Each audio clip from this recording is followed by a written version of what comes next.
What would you do if you craved intimacy and decided to let off some steam?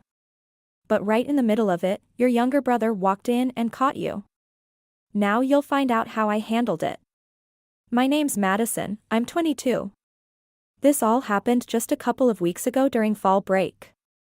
To set the scene, I hadn't been home in over 2 years because I was studying abroad on another continent. Finally, everything worked out, and I booked a flight back. It was so emotional reuniting with my family. The overwhelming feeling of being back home after so long was incredible. And then Ryan showed up. Ryan's my little brother. We grew up together, inseparable, always around each other. He was younger, a lanky, awkward kid back then, practically glued to my side. But now, oh wow. When he walked in, I barely recognized him. That scrawny, shy boy I knew had transformed into this 6-foot-something guy with broad shoulders and quiet confidence. It was like he'd stepped out of one of those transformation posts on Instagram. Dressed in a snug black shirt, he looked unreal. I hugged him, and I could feel the firmness of his back muscles. It felt surreal. "You've really grown up," I said, pulling back, genuinely amazed. He laughed, rubbing the back of his neck. "Yeah, guess I have." But it wasn't just how he looked, he smelled incredible. Maybe it was cologne, or maybe just him, but it threw me off guard. The whole evening, I found myself sneaking glances at him, noticing little things I never had before. His laugh, now deeper. His eyes, filled with a calm confidence. It was like meeting someone new while knowing them your entire life. Let me cut to the chase. That first night back, after hugs, endless chatter, and indulging in my mom's famous lasagna, I was absolutely drained. Traveling for over 18 hours with layovers and delays had wiped me out. So, after we all finally said goodnight, I headed upstairs to shower and collapse in my old room. My room was still mostly the same, my parents had turned parts of it into a guest room, but they'd left my posters, YA novels, and even some high school mementos. It was like stepping into a time capsule. Nostalgia hit, but I was too exhausted to dwell on it. I hopped into the shower, letting the hot water wash away the tension from the trip. It was bliss, the first moment of real peace I'd had in weeks. Afterward, I slipped into an oversized t-shirt, turned off the lights, and slid under the blankets. My room was quiet, cool, and cozy, the kind of quiet only a childhood home can give. Maybe it was the jet lag, the relief of being home, or how Ryan had re-entered my life looking, well, like that, but as I laid there in the dark, my thoughts began to wander. Truth be told, it had been ages since I'd experienced intimacy. Life had been a whirlwind of school, work, and responsibilities. So, I thought, why not take a moment for myself? The house was silent, and I had all the time and space I needed. I closed my eyes, letting my hands explore, brushing lightly over my skin. It was soothing, almost like reconnecting with myself. But then, out of nowhere, Ryan's face popped into my mind. It wasn't intentional, it just happened. His strong jawline, the way his hair had a messy charm, that quiet confidence he now carried. A warm flush spread through me, making its way lower. I tried to dismiss the thought, convincing myself it was just my brain being weird after not seeing him for so long. But the more I tried to fight it, the more vivid it became. I remembered his deep laugh, the solid feeling of him when we hugged. Before I knew it, I stopped resisting and let the thought take over. My fingers wandered further, my breathing quickened, and I surrendered to the warmth building inside me. The room seemed even quieter, as if the world had disappeared, leaving me alone with this overwhelming sensation. Ryan's image filled my mind again, this time, I didn't push it away. I imagined his hands, firm yet gentle, brushing against my skin. His voice, teasing and low, saying my name. It felt so real, almost as if he was there. My body responded instantly, arching and tingling with electricity. I leaned fully into the fantasy, losing myself in the moment. Every nerve in my body was alive. And the warmth I felt earlier turned into something I couldn't ignore. It was this perfect mix of comfort and excitement, like I was experiencing something new but safe at the same time.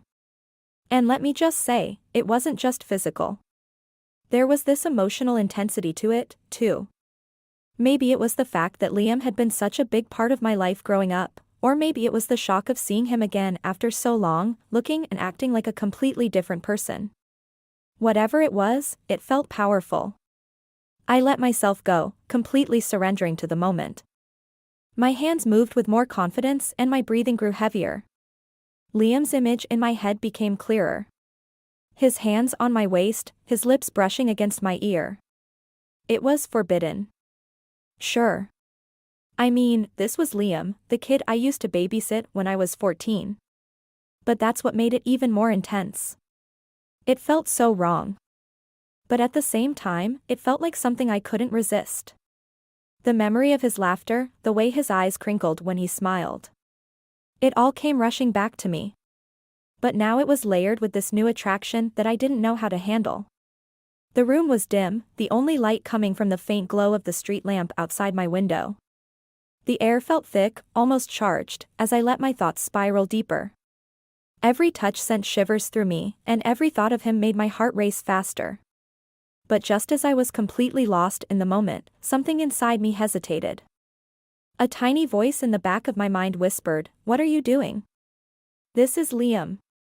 It was like a splash of cold water. And for a brief moment, I paused. I opened my eyes, staring up at the ceiling, trying to make sense of what I was feeling. But then, as quickly as the hesitation came, it faded.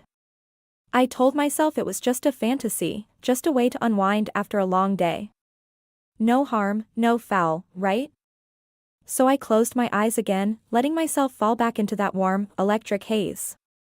My fingers moved with a purpose now, and I let the fantasy take over completely. This time there was no hesitation. Just the sound of my breathing, the softness of the blankets around me, and the vivid image of Liam in my mind. I imagined everything. The way his hands would feel, big and warm, but with that roughness you get when someone works out a lot. I thought about his voice, low and teasing, calling my name in this way that would send shivers up my spine. And his eyes. Man, I couldn't get his eyes out of my mind. They were this mix of mischievous and calm. Like he always had some secret he wasn't sharing. And that was the thing. It felt forbidden. Like I was crossing some invisible line. But that only made it more intense. My body was fully in tune with the moment. My breathing was heavy and I was so close to. Well, you know. And then it happened. Out of absolutely nowhere, the door to my room flew open. Like bam. No knock, no warning. Just this loud crash of the door slamming into the wall. "Madison." Liam's voice cut through the air like a slap. "Let's go get drunk." I froze. Like, fully froze. My entire body tensed up. My brain short-circuited. And I was just lying there like a deer in headlights. And Liam. Oh my God. He was just standing there. His eyes went wide as plates as he realized what he'd walked in on. The silence was deafening. I could see the exact moment his brain caught up with what was happening. His jaw dropped, his face turned bright red, and he just stood there, completely frozen. He didn't even try to look away. He was just staring, his mouth slightly open, like his entire system had crashed. And me? I was still lying there like an idiot, completely exposed. Not physically, but emotionally, which somehow felt even worse. I couldn't move, couldn't speak. It was like my brain refused to process the situation. Finally, after what felt like an eternity, the gears in my head started turning again. Liam. What the hell? I shouted, my voice coming out way louder than I intended. He snapped out of it, blinking rapidly. I didn't know you never lock your door. I fired back, sitting up and grabbing a pillow to cover myself. Even though I was fully dressed, my heart was racing and not in the good way anymore. Liam's face was still a deep shade of red. But then he smiled. This little smirk tugged at the corner of his mouth, and I swear I wanted to throw something at him.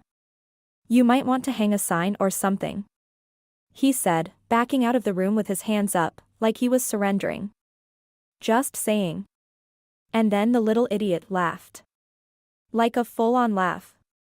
As if he hadn't just walked in on the most embarrassing moment of my life. He closed the door behind him and I could hear him running down the stairs, still laughing to himself. I just sat there, completely stunned. My face was on fire, my heart was pounding, and I felt like I wanted to crawl into a hole and never come out. But then, this is the part that surprised even me. I realized that the whole thing had, I don't know, affected me in a way I wasn't expecting. Because as I sat there replaying what just happened, I couldn't stop thinking about the look on his face. That moment when he froze, his eyes wide, his mouth open. It was burned into my memory. And instead of feeling mortified, I felt this weird spark. Like he saw me. Not just physically, but in this vulnerable, unfiltered moment.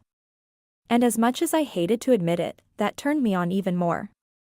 The embarrassment was still there, sure, but it was mixed with this electric thrill that I couldn't shake. My brain kept going back to him standing in the doorway, the way his expression shifted from shock to amusement. It was like the tension between us had hit a boiling point and now there was no going back. I tried to shake it off, to focus on literally anything else, but it was useless.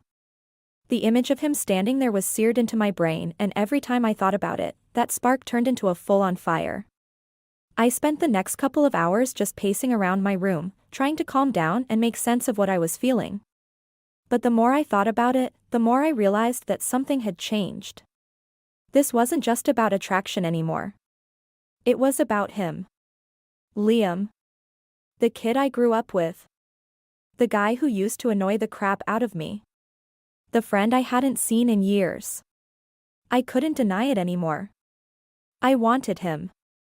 And not just in some abstract fantasy way. I wanted him.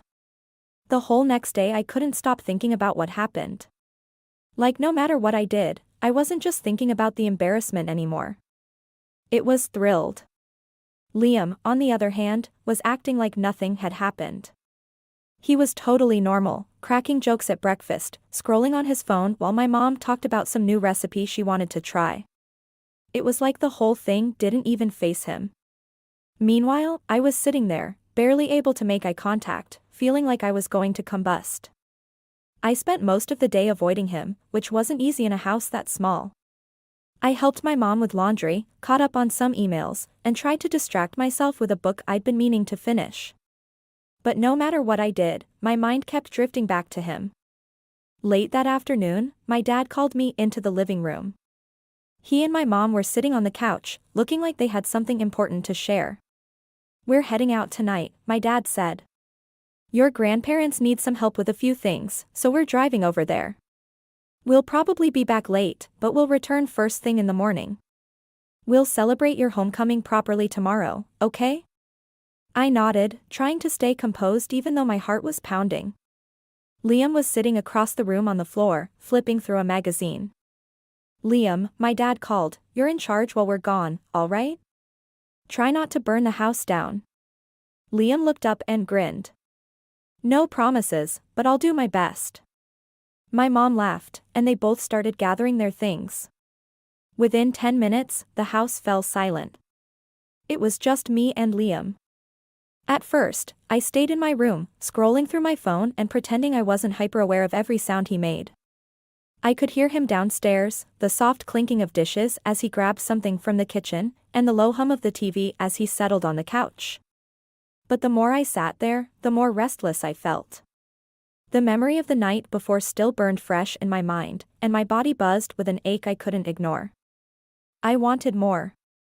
Some switch had flipped inside me, and I wasn't thinking about whether it was right or wrong or what might happen.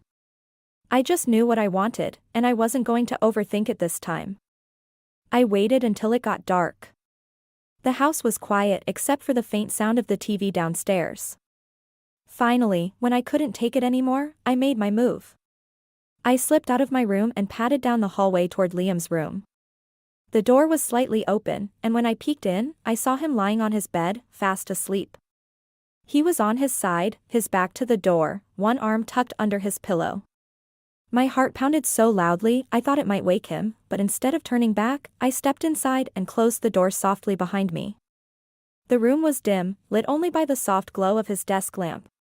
His slow, steady breathing filled the silence, making my own breath hitch. I climbed onto the bed carefully, lying down next to him. My nerves buzzed like live wires, but I couldn't stop. I mirrored his position, my back facing his, close enough to feel the warmth radiating from his body. For a moment, I just lay there, letting the tension in the air build. The quiet, the stillness, it was intoxicating. My mind was racing, but my body knew exactly what it wanted. I shifted slightly, inching closer to him. My hand brushed against his, and he stirred a little in his sleep but didn't wake. My heart was in my throat, but I didn't stop. Then he turned over, and his eyes fluttered open, squinting in confusion. As his gaze landed on me, his expression shifted from sleepy disorientation to complete shock. "Madison, what are you doing?" he asked, his voice rough and groggy. For a moment, I didn't respond. I reached out, grabbing his hand and placing it on my waist. His hand was warm and strong, and for a moment, he just froze, staring at me like he couldn't believe what was happening. "It's your fault," I whispered, my voice barely audible. "For coming into my room without knocking." He blinked at me, his expression a mix of confusion and something else, something unreadable. Slowly, his body relaxed. His hand, still resting on my waist, moved cautiously, almost as if he were testing the waters. The hesitation was written all over his face, but so was curiosity. For a second, he seemed frozen, caught between pulling away or leaning into whatever this was. I gave him a small nod, silently telling him it was okay, that I wanted this, that he didn't need to overthink it.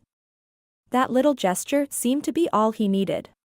His hand started to move, tentative at first, his fingers grazing my side. Warm, firm, and hesitant.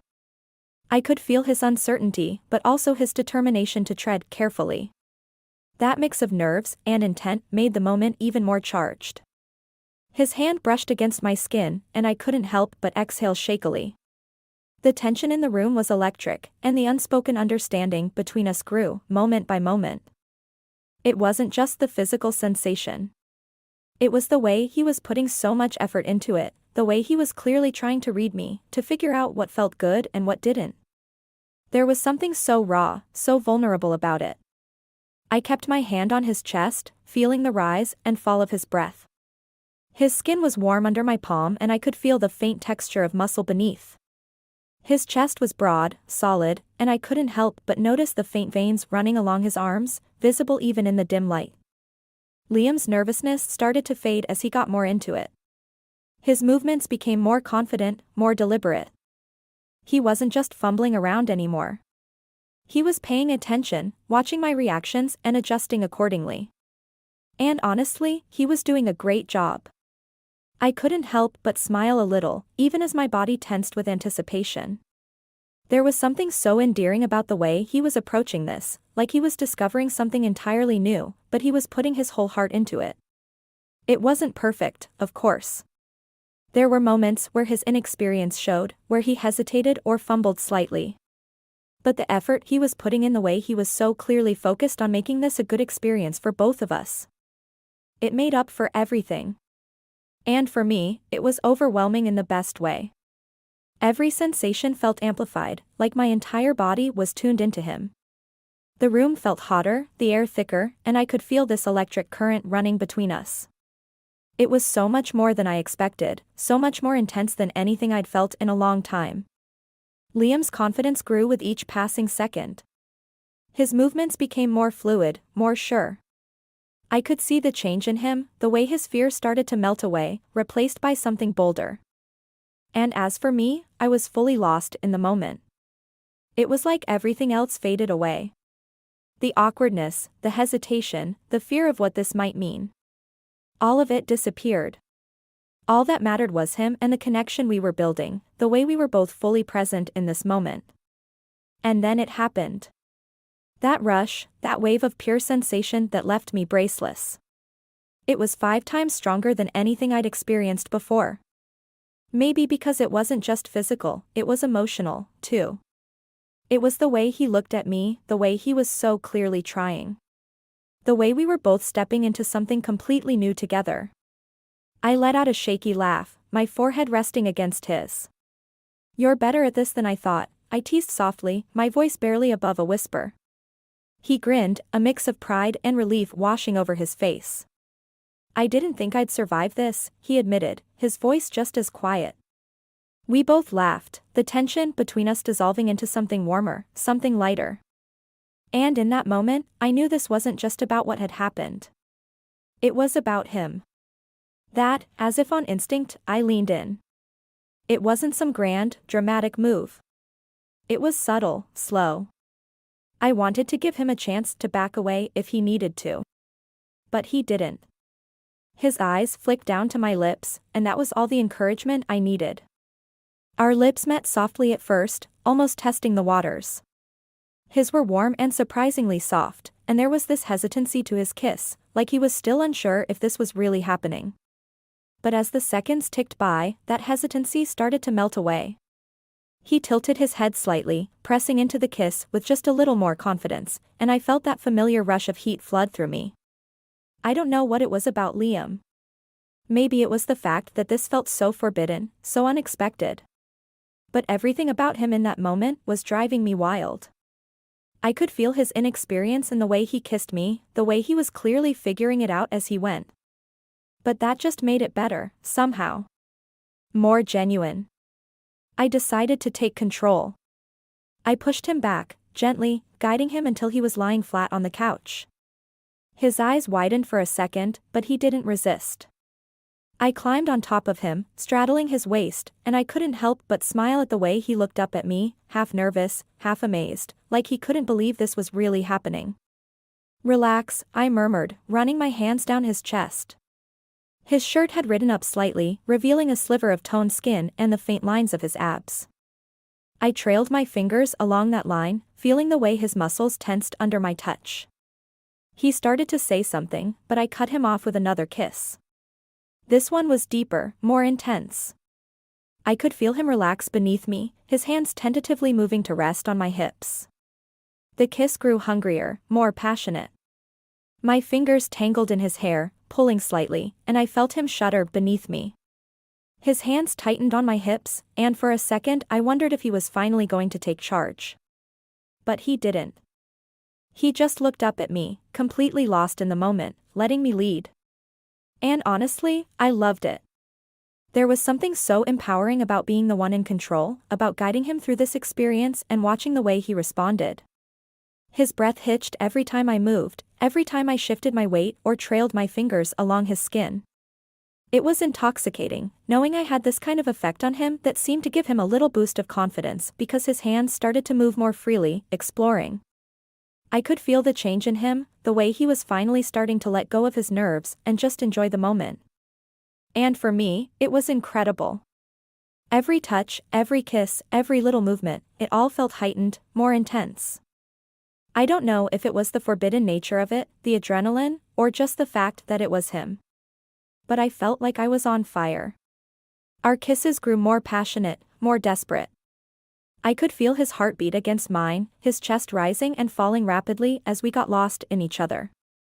I trailed my hands along his arms, feeling the strength in them, the way his muscles flexed under my touch. I wanted him so much. But of course, this fool nerd had no protection. And at that moment, I didn't dare to. Well, you understand. So I slid down to his feet, sat on my knees, and did what I did.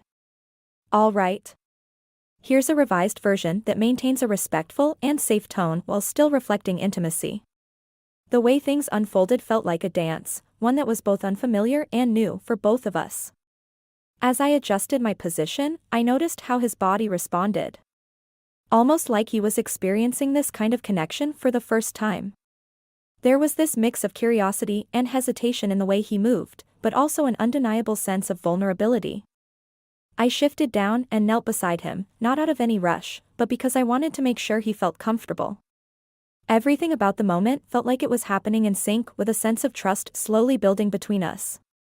There were no expectations, just the understanding that we were exploring this moment together, feeling each other out, literally and emotionally. His reaction seemed genuine, a little nervous, but also really into the experience.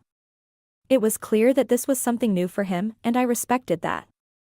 I didn't push him, just allowed the moment to unfold naturally, with no pressure on either side. In these kinds of moments, the physical part is only a small piece of it. What really stood out to me was how we communicated through our actions, ensuring that there was always respect for boundaries and mutual understanding. When everything was over, I got up, still a little disoriented, and turned to Matt. Without thinking, I asked, "Are you a virgin?" He didn't flinch, just looked me straight in the eye and replied, "No." His voice was calm, but there was something in the way he said it, like he was holding something back or waiting for me to react. I kept watching him, and after a pause, he added with a half smile, "All right, you caught me, sis." At first, I didn't fully grasp what he meant, my mind too tangled in my own thoughts. But as I left the room, the weight of it all began to settle in, like a slow-motion wave crashing down. I felt a rush of emotions, confusion, guilt, and maybe even a flicker of shame. It was all so intense, so vivid. It felt real in a way I'd never known before, not even with guys I thought were my best experiences. But now, in the quiet aftermath, I couldn't help but feel like I'd stepped over a line I shouldn't have crossed. Still, I couldn't ignore the memory of how it felt in the moment, so raw, so alive. A part of me kept replaying it, drawn to the undeniable intensity of it all. Now I'm stuck in this mess of emotions, torn between regret and something I can't quite name. Should I feel guilty for what happened? Or was it just a fleeting moment of human connection? I'm not sure what to think. What would you do in my shoes? Let me know your thoughts.